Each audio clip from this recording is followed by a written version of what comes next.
ಎಲ್ಲರಿಗೂ ನಮಸ್ಕಾರ. ಅರೆ, ಏನಿದು ಮಾವಿನ ಹಣ್ಣನ್ನ ಈ ರೀತಿ ಹುಲ್ಲಲ್ಲಿ ಮುಚ್ಚಿಟ್ಟಿದಾರಲ್ಲ ಅಂತ ಅನ್ಕೊಂತಿದ್ದೀರಾ? ಇದು ಮಾವಿನ ಹಣ್ಣನ್ನ ನೈಸರ್ಗಿಕವಾಗಿ ಹಣ್ಣು ಮಾಡುವಂತ ಒಂದು ವಿಧಾನ. ಏನಂದ್ರೆ ಈ ಹುಲ್ಲನ್ನ ಹಾಕ್ಬಿಟ್ಟು ಕಾರ್ಡ್ಬೋರ್ಡ್ ಅಂದ್ರೆ ರಟ್ಟಿನ ಬಾಕ್ಸ್ ಅಥವಾ ವುಡನ್ ಬಾಕ್ಸ್ ಅಲ್ಲಿ ಮಾವಿನ ಹಣ್ಣುಗಳನ್ನ ಈ ರೀತಿ ಇಡ್ತಾರೆ. ಯಾಕಂದ್ರೆ ಯಾವುದೇ ಹಣ್ಣಾಗ್ಲಿ ಹಣ್ಣಾಗೋದಕ್ಕೆ ಇಥಿಲೀನ್ ಗ್ಯಾಸ್ನ ರಿಲೀಸ್ ಮಾಡುತ್ತೆ. ಈ ಹುಲ್ಲನ್ನ ಹಾಕೋದ್ರಿಂದ ಆ ಇಥಿಲೀನ್ ಗ್ಯಾಸ್ ಅಲ್ಲೇ ಶೇಖರಣೆ ಆಗ್ಬಿಟ್ಟು ಹಣ್ಣಾಗೋ ಪ್ರಾಸೆಸ್ನ ಬೇಗ ಆಗೋ ರೀತಿ ಮಾಡುತ್ತೆ.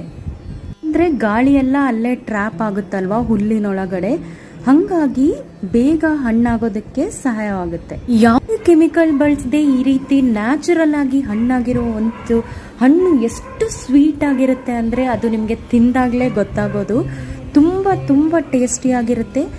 ನಿಮಗೆ ಈ ವಿಧಾನದ ಬಗ್ಗೆ ಗೊತ್ತಿತ್ತಾ? ಕಮೆಂಟ್ ಮಾಡಿ ನನಗೂ ತಿಳಿಸಿ. Thank you.